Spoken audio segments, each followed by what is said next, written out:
So, ayun mga sir. Ayan. Ito yung gagawin natin. Okay mga sir. So, ayan, na-mount na natin yung ating ginawa na frame. So, ayan, dito natin papasok yung battery. At ito naman yung mga wire na maliliit. Okay, so itong frame na to is 1x2 na tubular na ginamit natin. At nilagyan na lang natin dito ng ganito, dowel para diretso na tukso. I-assemble natin yung battery, pero kinabit ko muna yung natin frame para diretso na lang.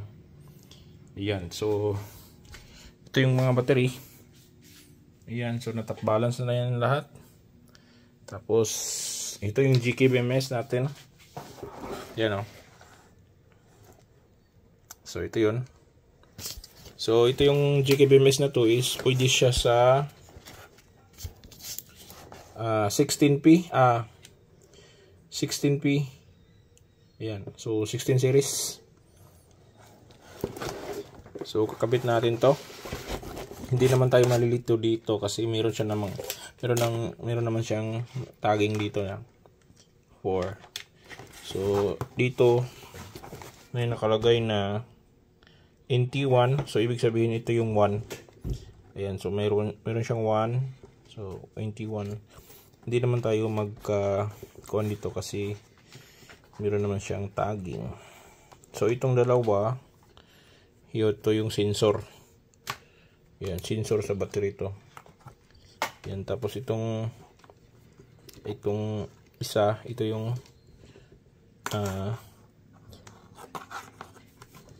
ground.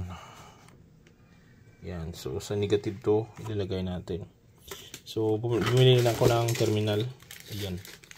So ito yung terminal na ilalagay natin dito sa mga positive, sa mga pula. At ayun, dito tayo. So ito yung bago na tapos ito yung screen pala natin din, touch screen, yung bago na version 19. Ayan, so 4 na wire yan. So B1,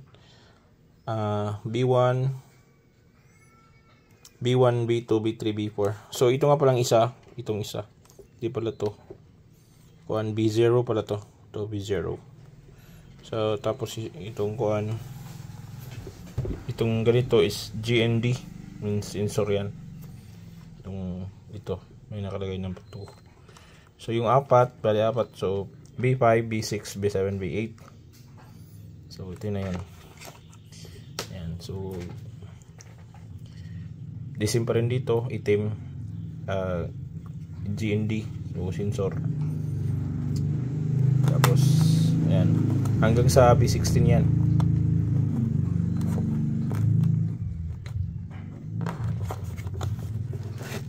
So ilalagay lang natin dito lahat. So meron naman siyang mga designated na hindi naman tayo malilito dito kasi yung mga ganito niya is akma lang talaga. So hindi tayo malilito dito. Tapos itong sensor na to, ito. So ayan, ito yung ilagay natin sa dito battery positive. So yun, tanggalin natin. At meron din siya, kakabit natin yan mamaya. Yan, so ilagay muna natin dito sa taas. Ayan.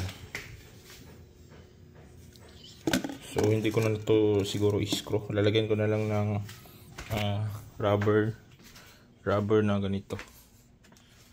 Ayan. So lalagay ko mamaya yan. Tapos ayan, dito nakalagay na yung ring ng ating controller.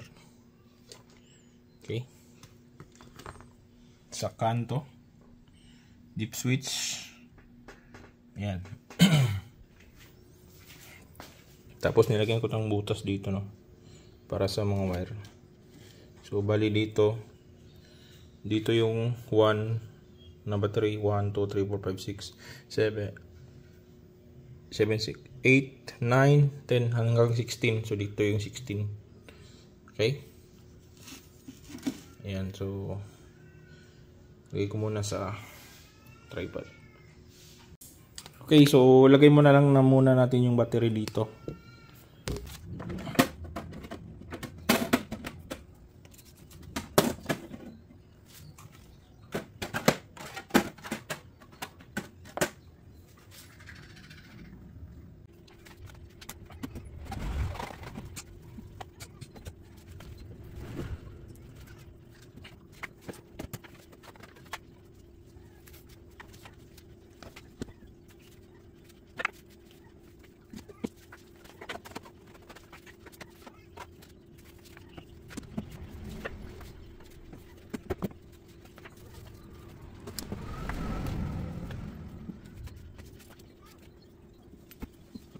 Sa taas is negative, positive, positive, negative, negative, positive, positive, negative. Yan. Hanggang dito yan. Tapos jumper dito. Okay.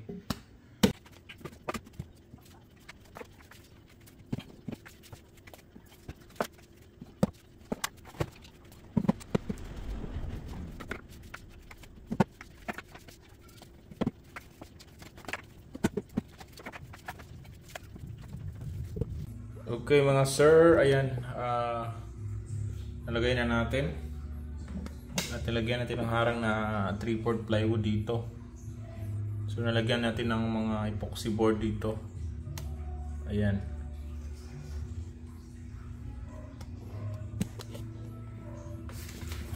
Ayan. So lagay natin yung wire dito. At dito yung board ng GK. Okay, let's go.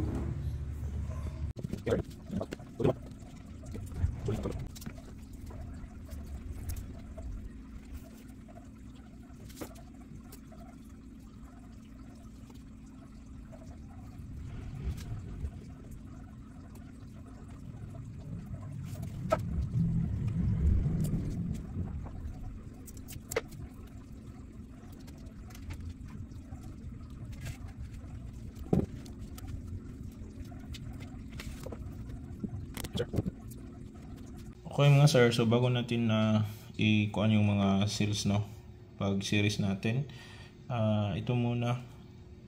Ayan, so gumamit ako ng number 16 since wala na akong available. Ito na lang kasi. So ito yung 35mm. Mas maganda sana kung malaking wire.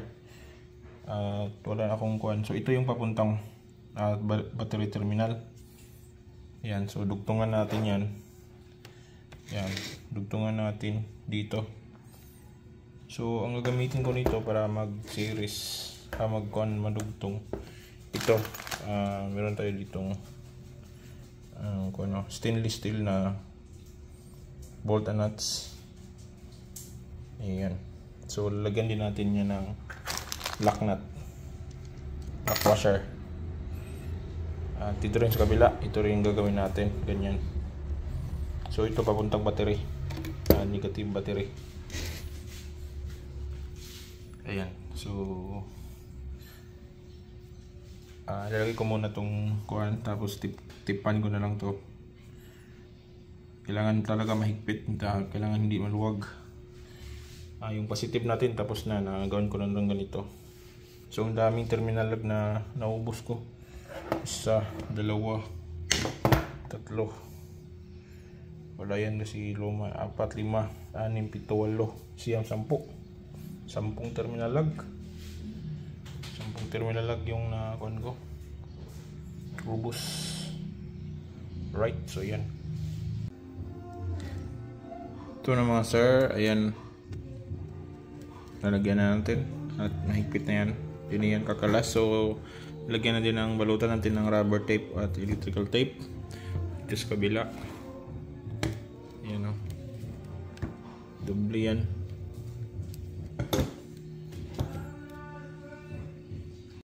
Okay mga sir, so ayan, lagay na natin yung BMS natin, no? Ayan, GK BMS. So lalagyan pa natin to ng fiber acrylic glass dito sa taas. Pinutol ko lang to dito. Tapos ito na yung wire. So power Yun, P. Yan, nakalagay P. So, papunta yan sa terminal. Yan. Magpitan ko na tong terminal. At meron siyang kung ano. Meron siyang kung ano ito. So, mag-iingat talaga ko dito kasi may meter dito. Kailangan hindi yun. So, nilagay ko yung negative dito. Dito naman positive para libre. Hindi siya makakuan. Disturbo. Ipitan ko na yan. Yan. Tapos dito. Yan. Ito na lang yung kulang at yung series na bus bar. So dito, papunta sa positive. Negative dito yan papunta sa breaker. So, gumamit ako ng breaker na 125 amps na Type C. Ayan, subok ko na to kasi. So, ito yung positive dito. Ayan, may kuan kasi dito, polarity. Ayan, positive dito. So, ganahan dito yung positive. Kaso, ito yung diagram niya. So, sinunod natin.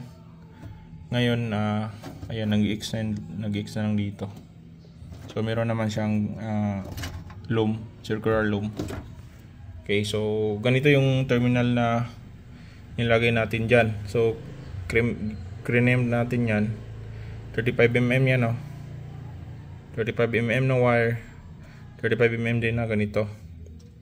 35mm squared. Ayan. So, yan yung nagpapahigpit nito. Kasi yan yung terminal niya. Papunta yan sa inverter na yan. Papunta dun sa loob. At yun, itong kan kung makuha to, maukit to mamaya, papakita ko rin sa inyo kaya ma-energize to. Okay, so ito lang muna yung i-wiring ko.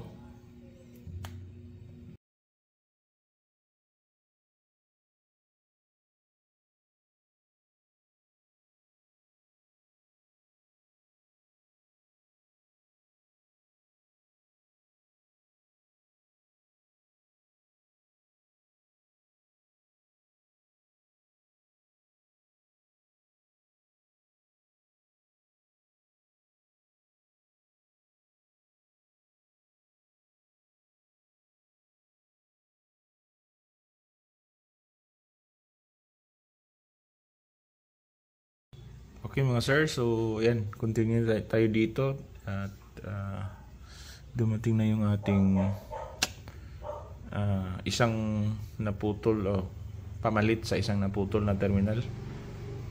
Kasi yung isa kong battery, sayang naputol yung isang terminal kasi na sobrang nahigpit. So ayun, kailangan talaga ganito yung setup natin, no? Yan. Washer sa ilalim, bus bar, tapos lock washer, tapos nut. So ganyan lang. So bago natin din pala to i-fix, no, lagyan ng ganito lang yung ginawa ko, cable tie para yung wire hindi makakuan. Tapos ang gagawin natin dito, meron tayong sensor, lagyan natin ng ganito. Yan, lagyan natin din kada 4 na cells. 1, 2, 3, 4. So 4 dito tayo banda maglagay ng temperature na silicone paste. So dito natin yan ilagay. Tumulo, maitim color.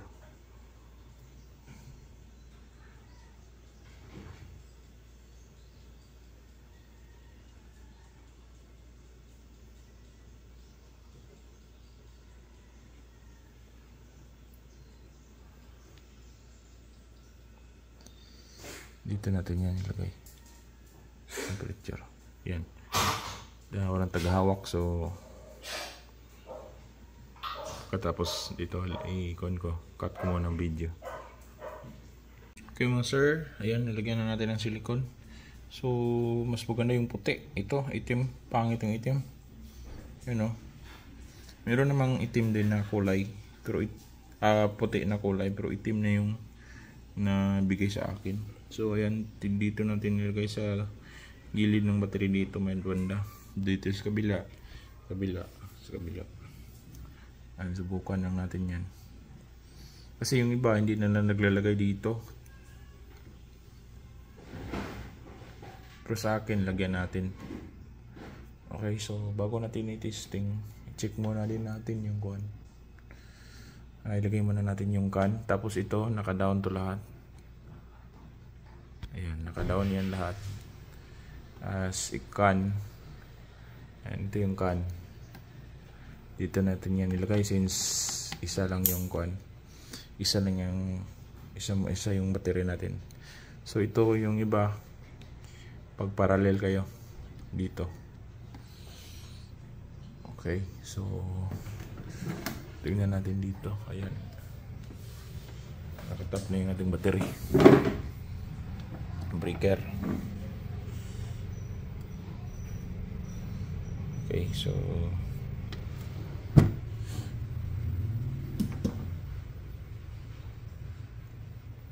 check natin din sa kuan dito, lalim ng kuan, kung nakakuha na ba yung can. Okay, okay mga sir, ayan yung can natin. So dito natin yan lagay sa gitna. Okay, so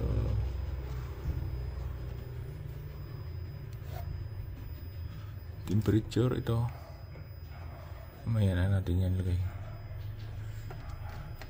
Either niyang hindi na ilagay na kuan. Yan.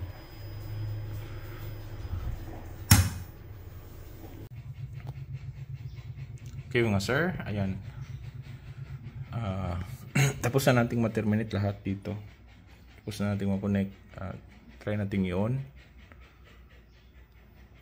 Yan. Ayun. So charge niya is 100. Change natin dito sa English.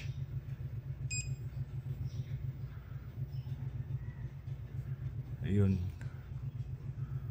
So check natin to dito. Mayroon siyang alarm.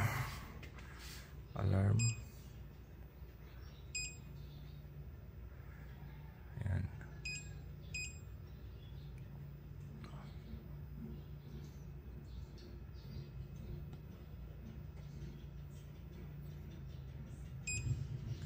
Connect muna natin to sa Bluetooth.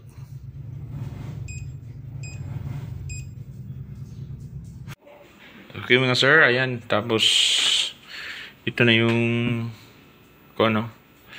nakapasok na tayo dito. So pag first time pala, 1, 2, 3, 4 muna yung pag login mo. Tapos pagpasok mo na dito, 1, 2, 3, 4, 5, 6. Ayan. So settings natin. Yan, so 16 cells, 280 each. Okay, so kailangan LiPo4 yung ilagay natin, no? Kay LiPo4 man tong battery na to. So be mind pag nagselect kayo ng Li-ion at saka LiPo4, no? Kailangan LiPo4 yung iselect nyo. Tapos pwede na rin kayong mag-modified password.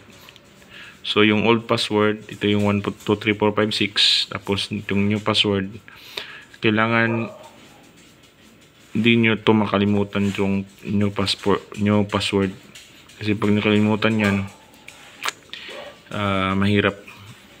Kailangan kayong tatawag sa manufacturer, sa BMS mismo o sa GCONG mismo. Okay, so input natin yung password mamaya. So control, charge, discharge, balance. Kailangan natin itong baguhin.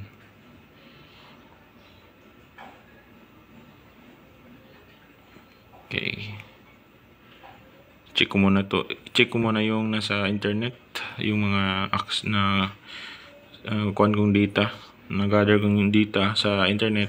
Check ko muna bago ko to okay. Okay mga sir, so tapos na yan. Tapos na natin masit yan. So dito tayo sa inverter. Okay, so safe mode muna tayo. Hindi mo natin yan i-on. Tapos dito tayo.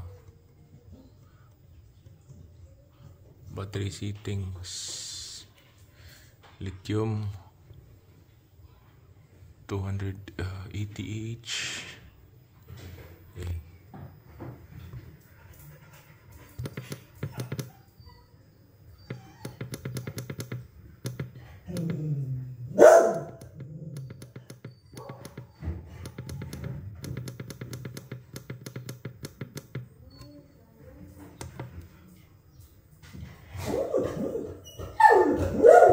Battery.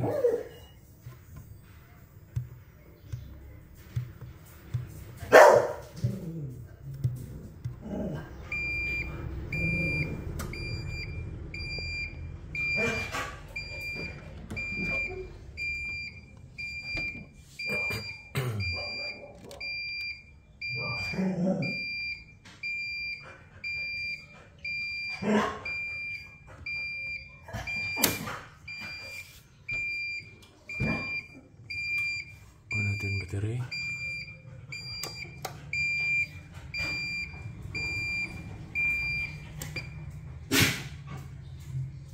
Yun.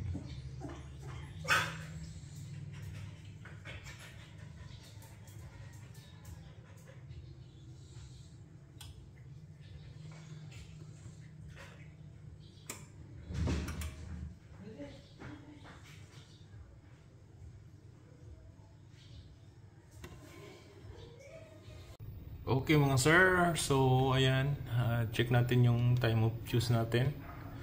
System work. Ayan, so 50% nilagay ko dito. Tapos basic setting. Battery setting. Ayan lang muna. Ayan.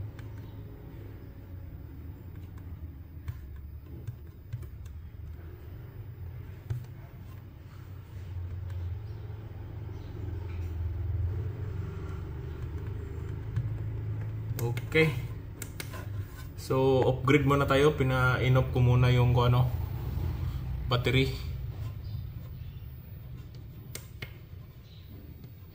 Battery. In-off ko na muna yung circuit breaker sa grid para obserbahan ko kung yung solar at saka yung battery yung na nagpapagana sa ating bahay ngayon.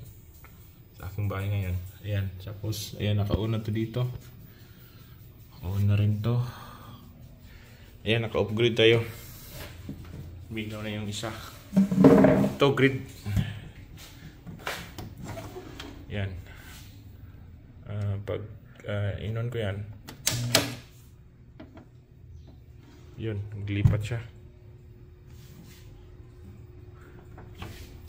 So, mabalik yan. Hintayin natin konti.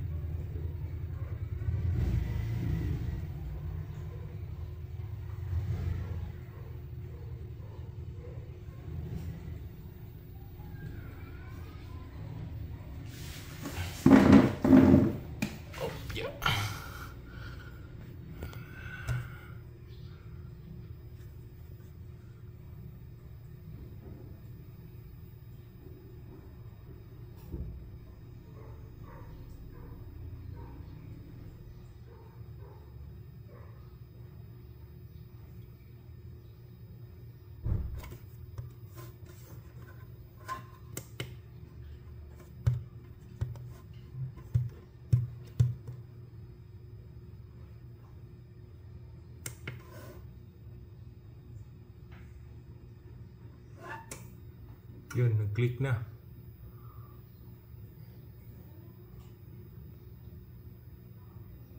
Yun. Ayun o, may 0.2. So, nasa mga 10 kilowatt lang yan.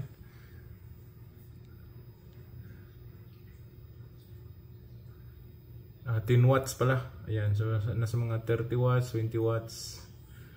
Ayan. So, nilagay ko pala dito yung setting sa grid setting dito. Grid setting,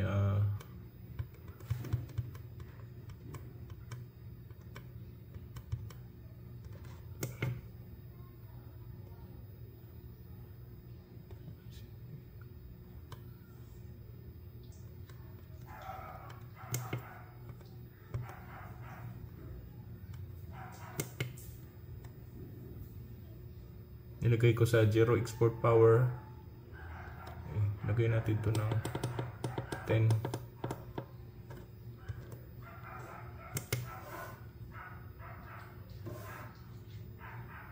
Ayun.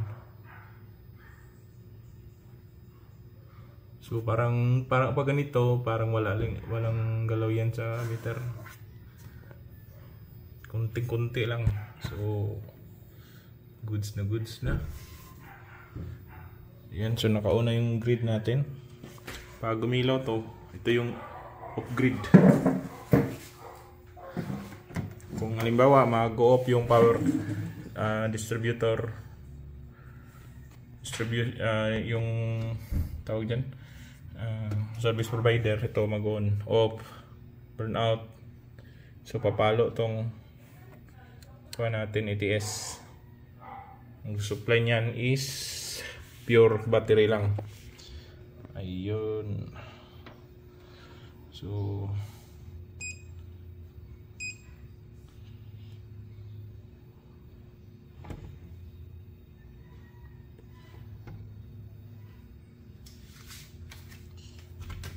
alarm normal.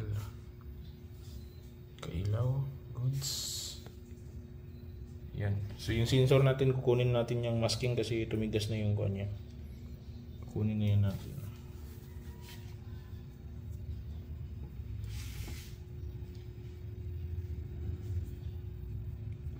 Okay, so ito naka-down.